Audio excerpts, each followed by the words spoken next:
tarde. O programa Gente que Fala está começando pela Rádio Trianon AM 740 de São Paulo, pela Rádio Universal AM 810 de Santos e também pelas redes sociais. Eu sou o Mauro Friesman, 12:02 agora, e hoje Gente que Fala, mais uma edição do Gente do MPD que Fala, uma parceria nossa com o Movimento do Ministério Público Democrático e o apoio da CBDL, a Câmara Brasileira de Diagnóstico Laboratorial.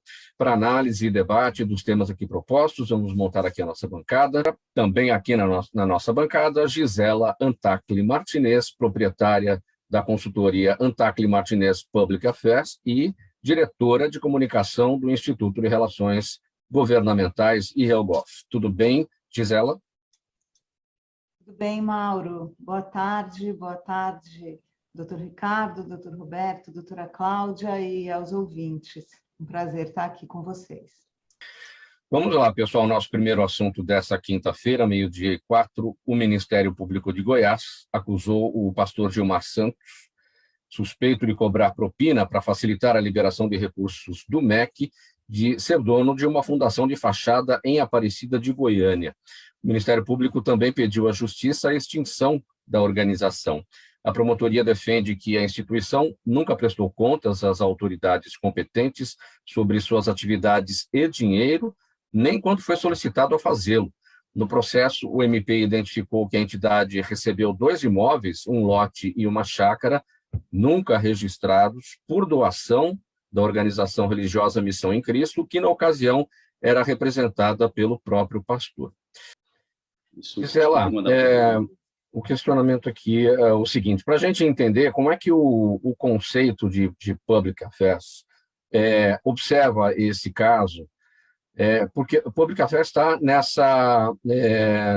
nesse ambiente de relações institucionais, relações governamentais, onde se inclui o lobby, onde se luta, né, por um lobby regulamentado, feito de forma séria, aquele lobby onde se faz atuação direta com os agentes públicos para tomada de decisões, e ali a gente vê um lobby, né, no mau caminho, que aconteceu no Ministério da Educação e que levou à derrubada do ministro. Como é que você observa, como é que este conceito de Public Affairs trabalha isso?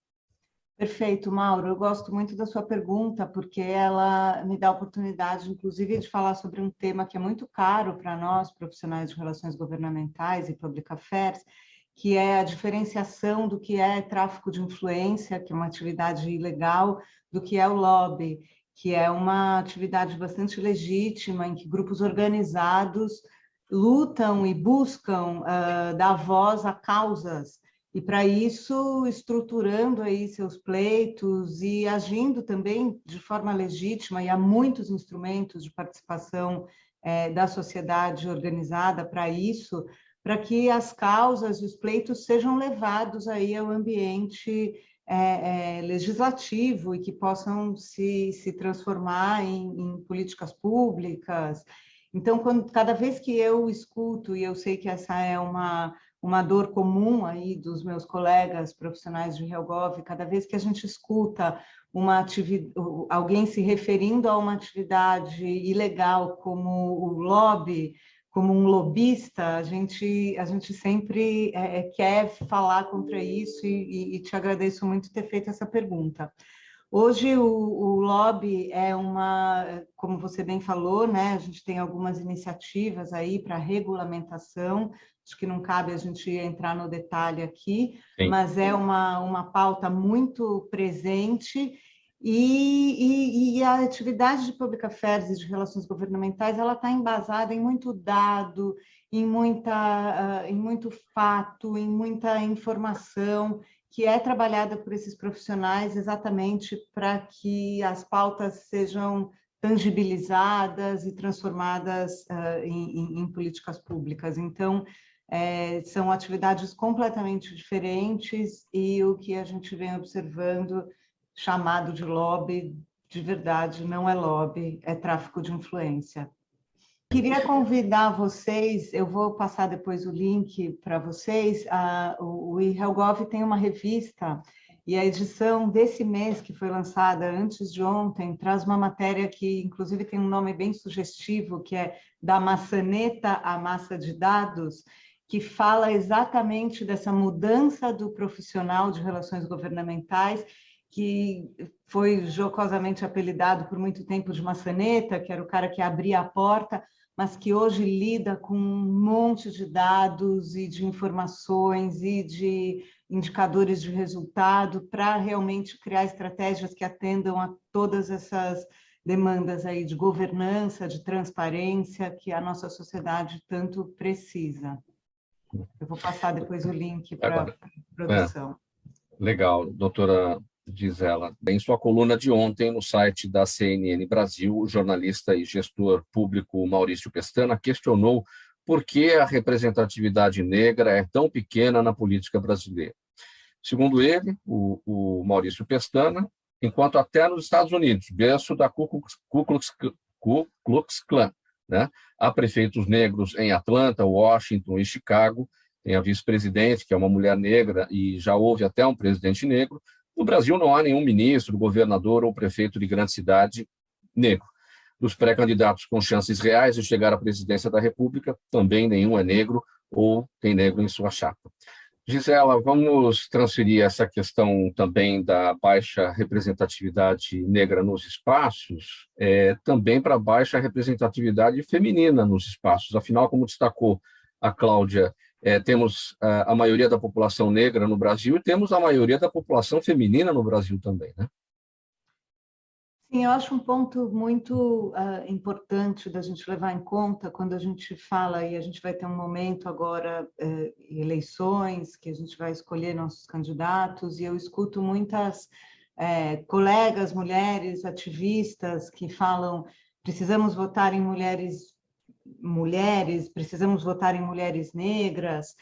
Eu sempre digo que a gente precisa votar, sim, em mulheres negras, que a gente precisa, sim, votar em mulheres, mas que majoritariamente defendam as causas ligadas ao movimento negro e ligadas ao movimento feminista. E, obviamente, concordo com a doutora, temos aí um abismo muito grande e que só pode ser vencido com todos. Então, eu acho que a gente precisa, sim, votar em mulheres negras que defendam causas ligadas ao movimento negro, e não apenas em mulheres, porque a gente tem muitos exemplos, né, tem menos exemplos de parlamentares negros, obviamente, mas temos exemplos de mulheres e de parlamentares que não estão alinhados às causas que deveriam representar, né? ou que teriam um lugar de fala para poder defender. Então, para mim, é um ponto muito importante, para além da representatividade, a defesa do interesse relacionado a essa representatividade. Nosso próximo assunto: depois de uma rodada de negociações de paz entre Rússia e Ucrânia, na terça-feira, o vice-ministro da Defesa, Alexander Fomin, disse que, num esforço para aumentar a confiança mútua, seu país iria reduzir drasticamente as operações de combate perto de Kiev e de Chernigov, na Ucrânia.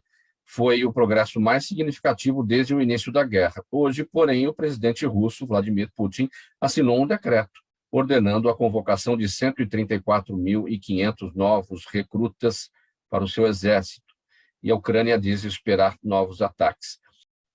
Gisela, e os efeitos globais dessa invasão na Ucrânia pela Rússia, no pior momento, né? A gente vivendo a questão da pandemia, já era uma guerra, né? Contra um inimigo invisível, e aí vem uma guerra nesses moldes, né? Como ocorriam no século XIX, enfim. Então, todos os efeitos sobre um outro momento do mundo em que está tudo globalizado, onde se espirra lá e a gente sente aqui, né? Exatamente, ela agrava, sem dúvida, né, esse cenário de saúde pública, quando a gente está começando a ver um arrefecimento da pandemia, e é indiscutível assim, o impacto que tem na toda questão tanto de comércio internacional quanto de questão humanitária, e esse ponto que o Dr. Roberto coloca da dificuldade de chegada dos insumos, quer dizer, isso tudo tem um potencial muito grande para agravar crises econômicas e ampliar a desigualdade, né, no mundo inteiro. A gente tem visto isso de forma muito visível, né, a desigualdade, a fome, a pandemia trouxe também essas questões relacionadas ao comércio internacional, com dificuldades de acesso a medicamentos. Então, assim, acho que a gente está vivendo um momento muito sensível em que as coisas estão muito bambeando, assim, sem nenhum equilíbrio e sem nenhuma segurança, o que é bastante preocupante, de fato. Faltando 20 minutos para 1 da tarde, vamos com mais um tema aqui nessa edição do programa Gente que Fala, é o Gente do MPD que Fala, parceria nossa com o movimento do Ministério Público Democrático e o apoio da Câmara Brasileira de Diagnóstico Laboratorial. Esse espaço sempre às quintas-feiras, tradicionalmente por aqui. Olha, desde a noite de domingo só se fala numa coisa, o tapa que Will Smith deu em Chris Rock. Mas você sabia que o momento foi parcialmente cortado em sua transmissão original para os Estados Unidos, o momento em que o ator Will Smith deu tapa em Chris Rock, isso porque os eventos ao vivo da TV americana são exibidos, na verdade, com cerca de 20 segundos de atraso, justamente para que seja possível editar ou cortar algum trecho. Na transmissão internacional, as falas dos atores não foram cortadas e pode-se ouvir Smith xingando e dizendo para Rock não falar de sua esposa. E, segundo as diretrizes da Comissão Federal de Comunicações dos Estados Unidos, conteúdo obsceno, indecente ou profano não deve ser exibido na TV ou no rádio, incluindo xingamentos e palavrões. Daí essa situação da TV americana exibir eventos ao vivo com 20 segundos de atraso, justamente para que qualquer problema possa ser cortado a tempo de não ir para o ar, na verdade, né? Gisela, e a piada é usada muitas vezes, a quem conta a piada e a piada é ofensiva, depois fala, não, mas eu estava só brincando, né? Coloca até no diminutivo, né? É uma brincadeirinha, né? Para minimizar a coisa. E aí, no caso, né, vinda justamente de um humorista, né, do Chris Rock. Eu conheço pouco o trabalho do Chris Rock, mas o que eu ouvi até hoje é que ele tem algumas, inclusive eu vi ultimamente, por conta dessa história que aconteceu no Oscar, que ele tem o hábito de fazer algumas, abre aspas, piadas, fecha aspas, nesse sentido. Eu acho que o que aconteceu também é fruto do tempo muito sensível que a gente vive, dos ânimos à flor da pele que nós estamos todos tendo, né? E uma coisa muito muito triste, né? É triste por vários aspectos. A gente o aspecto também de um homem se levantar para defender uma mulher, quer dizer, passa também uma mensagem de que talvez a mulher não possa se defender, o uso de uma parte do corpo de uma mulher para fazer uma piada e uma questão relacionada a uma doença. Quer dizer, eu acho que tem muitos aspectos aí, muitas camadas nesse caso. Eu acho um caso triste e que a atitude, pelo menos agora, passado o ocorrido, das desculpas que vieram, do reconhecimento que a violência não é o caminho aí para a gente resolver esse tipo de coisa, mas acho que fica uma retomada aí dessa conversa. Existem formas inteligentes, divertidas e respeitosas de se fazer humor, e você caçoar do corpo de uma pessoa, eu acho que não está entre essas formas jamais, assim.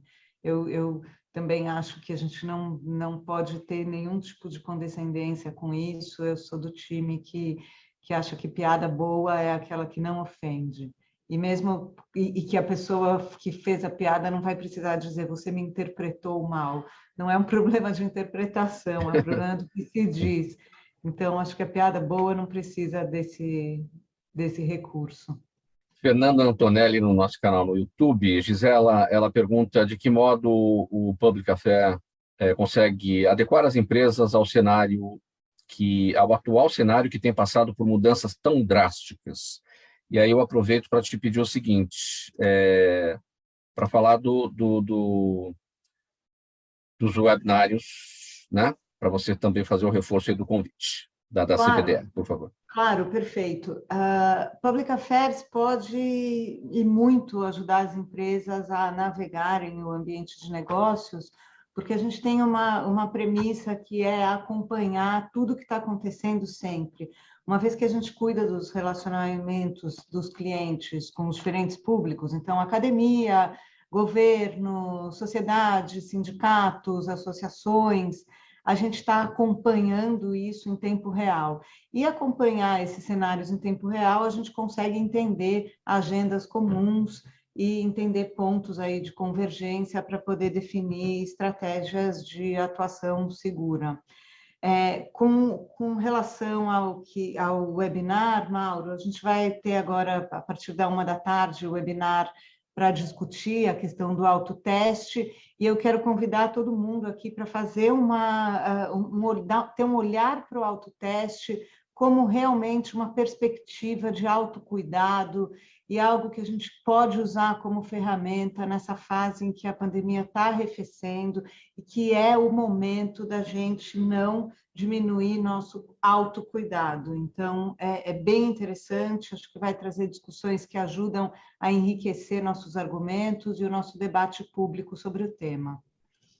Muito bem, então a partir da 1h, daqui 3 minutinhos, o webinar feito aqui em parceria com a Audimed e a Câmara Brasileira de Diagnóstico Laboratorial, e tudo isso terá a moderação do Dr. Carlos Eduardo Gouveia, que é o presidente executivo da CPDL, esse trabalho voltado para os autotestes. Muito bem, daqui 3 minutinhos, então, 2 minutinhos, o início deste encontro. Pessoal, vamos colocar um ponto final nessa edição do programa Gente que Fala de quinta-feira, o Gente do MPD que Fala, a parceria nossa com o Movimento do Ministério Público Democrático e o apoio da Câmara Brasileira de Diagnóstico Laboratorial. O nosso agradecimento a vocês todos, em nome de toda a equipe. Obrigado, minha gente, pela audiência. 1h, 1 minuto. Tchau, até amanhã.